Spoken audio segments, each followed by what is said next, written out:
Boas-vindas ao Psi em Áudio. A nossa missão nesta análise de hoje é destrinchar a fascinante interseção entre a neuroeconomia e a neuropsicologia. Para a nossa audiência de estudantes de psicologia, seja na graduação, na pós-graduação, ou para quem está focando em provas de concursos, entender como a mente toma decisões é um conteúdo que vale ouro. E vale muito mesmo. É o tipo de conhecimento que transforma o desempenho nas avaliações e, claro, eleva muito a excelência na prática clínica diária. Vamos imaginar a seguinte cena. Caminhar pela rua num dia qualquer e, de repente, encontrar uma nota de R$ 100 ali, dobrada no chão. Nossa, a alegria é instantânea, né? É aquela sensação de sorte grande. Exato, é uma pequena vitória no meio da rotina. Mas aí, vamos pegar essa exata mesma quantia e mudar o cenário. Imaginemos colocar a mão no bolso da calça, perceber que havia uma nota de R$ 100 ali, mas que ela caiu e foi perdida para sempre. A frustração bate na hora. Aquela sensação azeda no estômago. Nossa, sim, a raiva da própria desatenção. E o pior é que esse sentimento ruim dura o dia inteiro, sabe? Talvez até vire o assunto principal no jantar. Mas, matematicamente o impacto na carteira é idêntico nos dois casos. São R$ 100. Sim, o valor absoluto é o mesmo. Programado pela evolução para fazer com que a dor da perda seja sentida com o dobro da intensidade do prazer do ganho. O nosso cérebro não é uma calculadora isenta, né? É um motor emocional tentando sobreviver. Com certeza. E é exatamente sobre isso que vamos falar. Isso aí. E, tradicionalmente, a economia clássica olha para as decisões como se fossem planilhas perfeitas de alocação de recursos, né? O que a economia clássica propunha era uma premissa quase sagrada. A ideia de que o ser humano sempre calcularia a melhor jogada possível para maximizar os próprios lucros. Uma visão bem robótica da coisa. Exatamente. Mas quando cruzamos a fronteira para o mundo da neuropsicologia, essa ideia de racionalidade perfeita simplesmente desmorona. A neuroeconomia surge justamente para investigar as bases neurais reais, sabe? As bases orgânicas e biológicas desse comportamento financeiro e de tomada de decisão. Faz todo sentido. E a fundação de tudo que vamos discutir hoje parte de um princípio simples. O cérebro humano não toma decisões visando apenas o maior retorno financeiro objetivo. O cérebro busca a utilidade. Utilidade. É um termo-chave aí. Sim, e utilidade significa o maior bem-estar e a maior satisfação possível, mesmo que os caminhos para chegar a essa satisfação pareçam completamente ilógicos para uma fórmula matemática. Essa palavra ilógico é o que deixa a mente humana tão cativante, na minha opinião. A teoria econômica sempre tratou quem toma a decisão como uma espécie de robô calculista implacável, sabe? Frio e calculista. O famoso Homo economicus. Isso. Mas a realidade do comportamento humano está muito mais para, alguém que vai ao supermercado com fome, sem uma lista. Nossa, um perigo. Sim, e acaba comprando por impulso um monte de coisas que não precisava, simplesmente porque o cheiro da padaria alterou a percepção de valor naquele instante. Exato, é o sistema límbico assumindo o controle do carrinho de compras. Muito bom. E para explicar esses desvios da racionalidade pura, a economia e a psicologia precisaram criar uma ponte, né? Existem 4 princípios teóricos que formam a base desse casamento inesperado. São os pilares dessa teoria. Mas em vez de apenas listá-los, vamos pensar na realidade de quem está escutando a gente e estudando para uma prova importante. A pessoa tem a opção de ler um capítulo denso de neuroanatomia agora ou maratonar uma série. O que faz o cérebro preferir a série mesmo sabendo que a prova é crucial? Bom, a neurociência explica isso através do primeiro pilar, que é o princípio do desconto exponencial. Desconto exponencial? Como funciona isso na prática? É assim, o sistema nervoso tem uma dificuldade monumental em projetar valor para o futuro. O peso de uma recompensa, que nesse caso seria tirar uma nota excelente na prova ou garantir a aprovação no concurso, cai exponencialmente conforme aumenta o tempo de espera para que ela se concretize. Ah, então a distância no tempo diminui o valor na nossa cabeça. Perfeito. O cérebro ancestral operava na urgência, né? A comida estava ali na frente e precisava ser consumida ou a oportunidade desapareceria. Portanto, a recompensa imediata da série libera dopamina agora, enquanto a aprovação é uma promessa super abstrata que o cérebro instintivamente desvaloriza por causa dessa distância temporal. Caramba. Então o tempo sabota a nossa matemática mental. Mas e o risco? Porque apostar todas as fichas, estudando apenas uma matéria específica e ignorando o resto do edital, é um risco tremendo, certo? É um risco enorme, e aí entra o segundo pilar, o princípio da utilidade esperada. O risco que um indivíduo assume não é um cálculo frio de porcentagens num papel. Ele depende de uma relação íntima, subjetiva mesmo, entre o resultado que se espera alcançar e a probabilidade percebida disso acontecer. Probabilidade percebida, ou seja, não é a probabilidade real, estatística. Exatamente. O peso psicológico da chance de ganhar altera o valor do prêmio. Se a percepção de utilidade, tipo a sensação de alívio por estudar menos horas for muito alta, o cérebro simplesmente minimiza o risco estatístico de reprovação.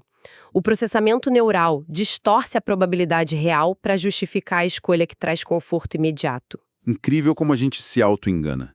E a lógica se complica ainda mais quando colocamos outras pessoas na equação, né? Tipo, se alguém descobre que um colega teve acesso a um resumo excelente e não compartilhou, surge uma indignação que afeta até a motivação para estudar.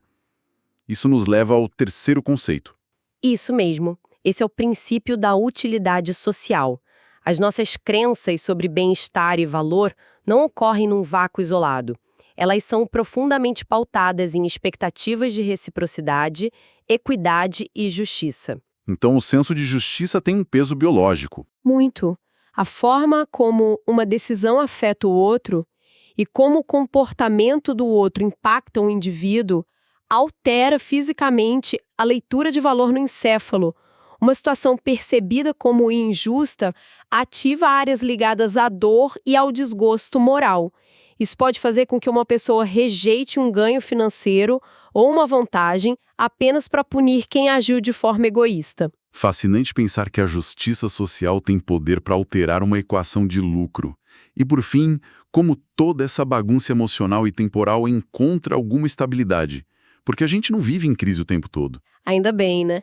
Aí chegamos ao quarto ponto, que é o princípio do equilíbrio. O cérebro não fica eternamente perdido. Os sistemas atingem o estado de equilíbrio através da aprendizagem contínua, da observação atenta das contingências do ambiente e da consolidação de crenças. Entendi. Então, se juntarmos essas 4 peças, fica bem claro que a emoção não é uma falha no sistema. Porque, se fôssemos puramente lógicos, o tempo de espera não diminuiria o valor absoluto de uma nota de R$100, por exemplo. Nem um pouco. E mais do que apenas sabotar a matemática, a emoção atua como um mecanismo de defesa vital. Nossa mente não foi desenhada pela seleção natural para acumular capital na bolsa de valores ou montar carteiras de investimentos. Ela foi forjada para garantir sobrevivência imediata e manter a coesão do grupo social em ambientes altamente imprevisíveis. É um sistema de alerta ancestral operando no mundo moderno. Sim, a emoção é um atalho cognitivo. Pense nela como um programa executável ultra rápido que o cérebro usa para tomar decisões que salvam vidas em frações de segundo. E isso nos leva ao ponto central de como nossa arquitetura neural processa ganhos e perdas, que é onde a economia tradicional sofreu o seu maior choque de realidade. O verdadeiro choque. A grande ruptura metodológica. Estamos falando da teoria da perspectiva, formulada no final dos anos 70, que trouxe para a luz a famosa aversão à perda. Retomando o exemplo do início do nosso programa, a alegria de achar R$100 versus o sofrimento prolongado de perder os mesmos R$100, como a teoria da perspectiva mapeia e explica essa simetria colossal? Porque, para quem precisa visualizar o conceito para uma prova, A imagem de um gráfico ajuda muito. Com certeza, a imagem é ótima. Vamos pensar num gráfico com uma curva em formato de S assimétrico. O eixo horizontal representa os ganhos e as perdas financeiras objetivas e o eixo vertical representa o valor psicológico, o quanto a pessoa sente de alegria ou dor. Certo? Um S torto, digamos assim. Isso. Do lado dos ganhos, a curva sobe, mas de forma côncava e bem suave. Ou seja, ganhar os primeiros R$ 100 é incrível, dá um pico de alegria. Mas ganhar mais 100 depois de já ter 1 milhão na conta traz uma satisfação bem menor. A resposta ao ganho satura rápido. Faz sentido, a gente se acostuma com o ganho. Agora, olhando para o lado das perdas, a curva despenca de forma convexa e muito, muito mais íngreme. O declínio no bem-estar ao perder é vertiginoso. Então o buraco é mais embaixo quando a gente perde. Muito mais, o ser humano não opera tentando maximizar retornos de forma contínua. O esforço cognitivo primário é estruturado para minimizar a dor emocional da perda. A proporção observada pela teoria é que a perda dói cerca de 2 vezes mais do que o ganho traz prazer. O dobro da intensidade. Se a biologia prioriza esse alarme de perda para garantir a continuidade da vida porque, convenhamos, perder o abrigo ou a comida ancestralmente significava a morte, então essa programação deve ter um endereço físico muito bem definido na nossa anatomia. Ah, sem dúvida. Tem endereço, CEP e tudo mais. Para nossa audiência, precisamos dar nomes aos bois neuroanatômicos. Quais são as estruturas físicas, tipo os conjuntos de neurônios, que sustentam e disparam essas decisões que parecem tão irracionais? Bom, o grande painel de controle das nossas decisões elaboradas é o córtex pré-frontal, frequentemente chamado de CPF. Dentro dele temos regiões que atuam como pontes de integração, especificamente a região ventromedial e o córtex órbito-frontal. Ventromedial e órbito-frontal. E o que eles fazem na prática? A função principal dessas áreas é pegar um cálculo lógico e cruzar com o valor afetivo e social da escolha. Elas decidem se algo vale a pena de forma subjetiva. Mas o córtex não trabalha isolado no silêncio do crânio. Ele recebe bombardeios constantes de sinais de estruturas subcorticais muito mais primitivas. Tipo o alarme de incêndio do cérebro. Exato. A amígdala é a principal delas. Ela opera como nosso grande centro de processamento de ameaças e disparador de medo. E também há o circuito frontoestriatal, que avalia recompensas e modula a formação de hábitos baseados em repetição e prazer. Para quem estuda psicologia, o caso de Phineas Gage é um velho amigo dos livros de introdução, né? Mas olhar para ele através das lentes da neuroeconomia muda absolutamente tudo. É uma releitura fantástica. Sim. Aquele trabalhador ferroviário do século XIX, que teve uma barra de ferro atravessando o crânio e destruindo justamente essas regiões frontais, o córtex órbito-frontal e a área ventromedial. E o impressionante é que a inteligência pura dele, a linguagem e a memória matemática continuaram intactas. Intactas, eles resolviam problemas matemáticos normalmente. Pois é, mas ele perdeu completamente a capacidade de prever consequências a longo prazo e de fazer avaliações morais e financeiras sensatas. O caso Gage foi a prova viva de que a tomada de decisões não é apenas uma questão de, caráter, mas tem um maquinário anatômico específico. Exatamente. E o resgate do caso Gage pela neurociência moderna abriu caminho para a compreensão de um mecanismo fundamental que chamamos de marcadores somáticos. Marcadores somáticos, isso é teoria do Damasio, certo? Isso mesmo. A premissa é que a tomada de decisão não ocorre apenas na mente, o corpo inteiro participa. Diante de uma escolha complexa, antes mesmo de um raciocínio verbal se formar na consciência, áreas conectadas à amígdala e ao córtex órbito-frontal vasculham memórias de situações similares e enviam descargas elétricas e hormonais para o corpo inteiro. O corpo avisa antes da mente entender. Ocorrem alterações autônomas imediatas, tipo uma leve taquicardia, uma sutil sudorese nas palmas das mãos, ou até aquela contração gástrica, o famoso frio na barriga. Esses são os marcadores somáticos. Eles funcionam como faróis emocionais implícitos, alertando o sistema. Atenção, essa opção tem histórico de perigo e isso guia a ação futura muito antes da racionalização. Cara, isso é muito poderoso. E, bom, antes de avançarmos para como isso é testado em laboratório, uma breve pausa se quem está escutando agora estiver gostando deste conteúdo e achando a intersecção entre biologia e comportamento fascinante, aproveite para curtir o áudio. E para quem deseja mergulhar mais fundo e dominar essas estruturas cerebrais, deixamos sugestões excelentes de bibliografia aqui na descrição. Vale muito a pena conferir, o material tá ótimo. Com certeza. Retomando a anatomia das nossas escolhas. Isso levanta uma provocação forte sobre a eterna batalha entre razão e emoção.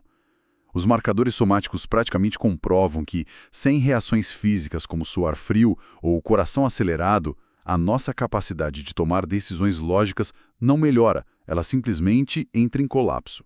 A ausência de emoção leva diretamente à paralisia analítica.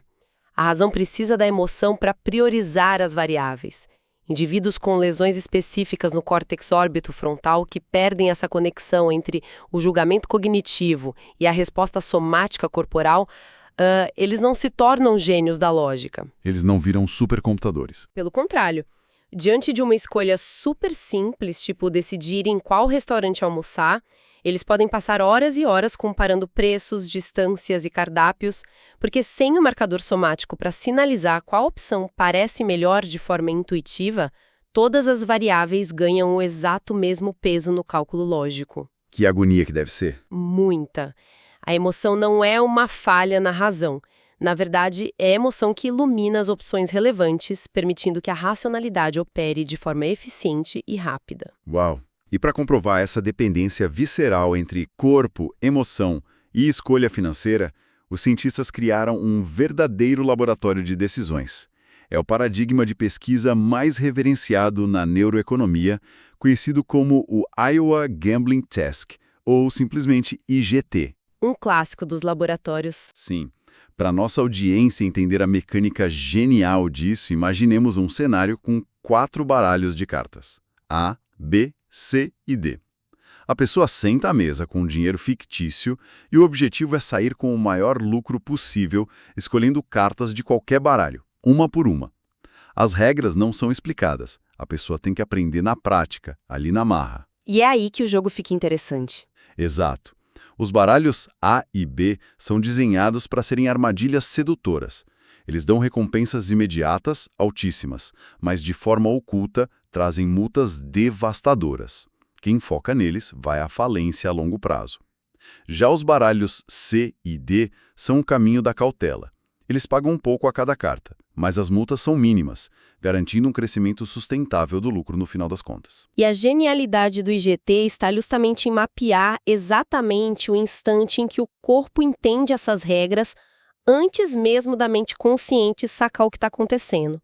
A aplicação do teste revela 2 fases bem distintas. Quais são elas? A primeira metade do jogo mapeia a chamada decisão sobre ambiguidade. O cenário é totalmente incerto, não há conhecimento da matemática dos baralhos. E é neste território nebuloso que os marcadores somáticos atuam de forma brilhante. Ah, o corpo entrando em ação. Após algumas rodadas de perdas severas nos baralhos A e B, os sensores de condutância da pele, que estão medindo os participantes, mostram que a mão da pessoa começa a suar instantes antes dela sequer cogitar tocar naqueles baralhos perigosos. A amígdala dispara um alerta corporal de risco e a pessoa começa a evitar a armadilha muito antes de conseguir verbalizar o porquê está fazendo isso. Caramba, então o corpo aprende o perigo antes de o cérebro conseguir explicá-lo com palavras. E aí entramos na segunda fase do teste. Precisamente. A segunda metade do teste avalia a decisão sobre risco. Nesse ponto, após puxar várias cartas, a pessoa já intuiu a mecânica estatística do jogo. O córtex pré-frontal assume o controle declarativo e as escolhas passam a ser feitas com base num aprendizado já consolidado das regras, evitando as grandes perdas de forma totalmente consciente e deliberada. É como se o IGT funcionasse como a jornada de um jovem adulto entrando no mercado de trabalho ou na vida financeira independente. Uma ótima analogia. Né? No começo, tudo é pura ambiguidade. Age-se no escuro, tateando, dependendo inteiramente da intuição, daquele desconforto no estômago ao fechar um mau negócio. Só depois de levar alguns tombos é que as regras do mundo real ficam claras e a pessoa transita para a fase de calcular os riscos com base no conhecimento.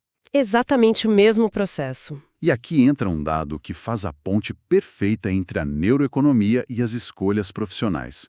O que acontece quando o ambiente treina a pessoa para literalmente ignorar esse alarme natural do corpo?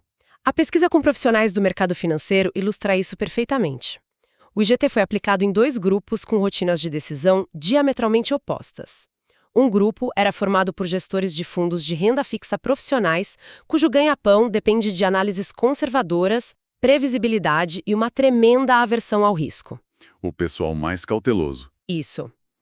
E o outro grupo era composto por operadores de mercado de capitais, os famosos traders, imersos diariamente em ambientes de altíssima volatilidade e risco extremo. Imagino que os resultados tenham sido bem diferentes. Completamente.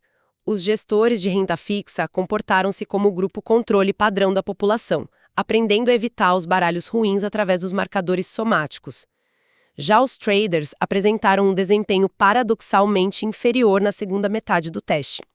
Eles continuaram a escolher os baralhos A e B, mesmo após sofrerem grandes prejuízos e já terem compreendido a dinâmica destrutiva do jogo. Nossa, e a lógica por trás disso é até assustadora sob o ponto de vista da neuroplasticidade. O ambiente de trabalho desses operadores treina o cérebro deles dia após dia para silenciar a amígdala. É um treinamento forçado de inibição emocional. Sim, porque se um operador entra em pânico toda vez que as ações caem, ele não consegue trabalhar, né? Então, o cérebro é moldado para ignorar o suor nas mãos e a taquicardia, buscando sempre aquelas grandes recompensas raras. O ambiente reescreve a leitura de utilidade e perigo do indivíduo. E isso nos leva diretamente para a realidade do consultório psicológico. Porque, pense bem, se um ambiente de trabalho pode alterar de forma tão profunda como avaliamos riscos em um teste de cartas, o que acontece quando o cérebro é tomado por uma psicopatologia clínica? Exato. A transição da neuroeconomia para a psiquiatria e a psicologia clínica não é só teoria, é uma revolução diagnóstica. Quadros de depressão e ansiedade ganham contornos muito mais precisos sobre essa ótica. Historicamente, foca-se bastante na alteração do humor. Que é o sintoma mais aparente, claro. Contudo, a neuroeconomia mostra que a depressão atua como um desarranjo profundo na atribuição de valores e no cálculo de custo-benefício, certo? Exatamente. O circuito frontoestriatal de um paciente deprimido supervaloriza, de forma desproporcional, o custo energético e o esforço de qualquer ação. Enquanto isso, as áreas de recompensa subvalorizam o ganho resultante. A conta não fecha. Não fecha nunca. Assim, a utilidade de tarefas super básicas, como levantar da cama, interagir socialmente ou até tomar banho, é registrada neurologicamente como um custo insuportável e totalmente deficitário. A tomada de decisão torna-se extremamente aversiva porque o cálculo interno está quebrado. O que tira um peso moral gigantesco dos ombros de quem sofre com o transtorno. Não é falta de força de vontade ou preguiça, é um erro de cálculo neurobiológico real. E o mesmo raciocínio afiado se aplica a hábitos altamente destrutivos. Como a dependência química. Isso, pensemos no crack, por exemplo. A neuroeconomia explica a dificuldade torturante de mudar um comportamento viciante. O cérebro adicto passa por um processo onde a utilidade da droga recebe um valor irreal e inflacionado lá no sistema de recompensa. Inflacionado até o teto. Sim. E somando isso, a aversão à perda, aquela perda profunda do prazer imediato que a substância proporciona, e contrastando com a incerteza estatística de que o futuro a longo prazo na abstinência será realmente bom, a pessoa fica presa num loop de decisões. O vício parece ser a única escolha economicamente viável para o bem-estar daquele momento específico. É uma prisão neuroeconômica. E os impactos patológicos afetam até mesmo a complexa rede de justiça social que discutimos lá no início do programa. Em laboratório, isso é frequentemente medido pelo jogo do ultimato, o famoso Ultimation Game. Ah, adoro esse jogo. Como ele funciona de novo? É assim, uma pessoa recebe um valor financeiro e propõe uma divisão para outra. Se a segunda pessoa aceitar a divisão, ambos ganham o dinheiro combinado. Mas se rejeitar, a regra é rígida, ambos saem com zero, nada para ninguém. Perfeito. E como os pacientes clínicos se comportam nisso? É fascinante. Pacientes com um transtorno da personalidade borderline, por exemplo, apresentam uma hiperreatividade na amígdala diante da mínima percepção de rejeição social. Num cenário de divisão que seja apenas levemente injusto, tipo, eu fico com 60, você com 40, o cérebro deles lê a oferta não como uma pequena desvantagem financeira, mas como uma traição social devastadora. Uma ameaça existencial quase. Exato. Levando-os a rejeitar o dinheiro, preferindo sair com zero apenas para punir o proponente e aliviar essa dor moral insuportável. Por outro lado, pacientes com transtorno bipolar, durante episódios específicos, demonstram uma aversão massiva à iniquidade, tomando decisões financeiras grandiosas ou completamente irracionais, numa tentativa muito impulsiva de equalizar o ambiente ao redor deles. Nossa, isso muda completamente o jogo, na prática clínica. Entender esses mecanismos retira aquela lente pesada de julgamento moral e traz uma visão embasada cientificamente. Levanta uma reflexão muito profunda sobre o que os manuais costumam chamar de resistência terapêutica. Com toda certeza. Porque, tipo, aquele paciente que parece estar teimosamente sabotando o próprio tratamento. Neurologicamente falando, a teimosia pode ser apenas um mecanismo de aversão à perda operando em sobrecarga.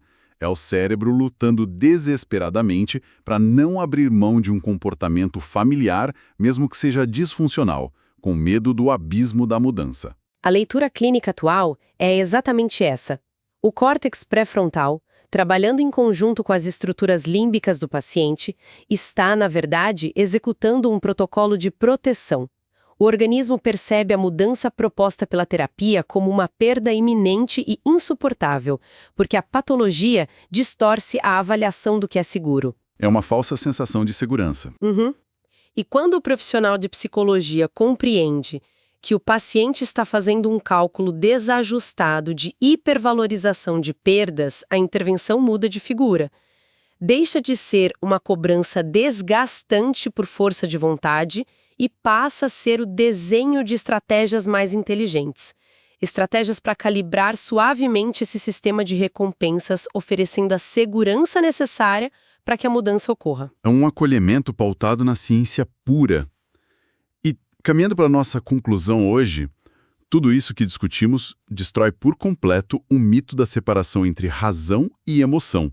A neuroeconomia prova que elas são, na verdade, faces da mesma moeda biológica. Sem dúvida. E a grande síntese que precisa ficar consolidada para os estudos e para a vida clínica de quem nos ouve é que o cérebro humano jamais operará como uma planilha estática de Excel. Longe disso. Muito longe. Ele é um motor emocional, avaliativo e responsivo. Conceitos como ganhos, perdas, tempo e esforço não são dados mortos, armazenados num disco rígido frio. Eles são ativamente calculados, ponderados, temidos e desejados pela nossa rede fronto-límbica a cada segundo do nosso dia. É essa intrincada dança entre os impulsos primitivos de sobrevivência e a projeção social do córtex que constrói o que nós chamamos de comportamento. Sensacional. E bom, se a nossa biologia ancestral foi finamente afinada ao longo de milênios para priorizar a sobrevivência imediata, fugir do sofrimento a curto prazo e escutar os avisos instintivos do corpo sobre perdas materiais, deixe uma última provocação para que a nossa audiência reflita nos momentos de estudo. Adoro essas provocações finais. Pois é. Como será que esse nosso maquinário neurobiológico tão primitivo vai suportar as demandas da economia digital do futuro? Pensemos bem. Estamos lidando com criptomoedas supervoláteis, investimentos intangíveis na nuvem, carteiras virtuais e algoritmos invisíveis. São decisões hiperabstratas e de longuíssimo prazo. exigidas de um cérebro que, lá no fundo, ainda opera temendo perder a casta do dia e passar fome à noite. É um contraste gigantesco. Um choque evolutivo e tanto para se pensar. Exatamente. Esperamos que o conteúdo desta análise de hoje tenha trazido muita luz para esses conceitos fascinantes, garantindo que sirva de base super sólida para as provas, os concursos e, principalmente, para a prática clínica. Foi um mergulho profundo muito recompensador. Com certeza. Convidamos quem nos acompanha a seguir o canal Psi em áudio, para não perder as próximas imersões profundas no mundo da psicologia. Mantenham os estudos em dia, continuem questionando as certezas absolutas da mente humana e muito obrigado pela companhia. Até o nosso próximo encontro. Até lá, pessoal. Bons estudos.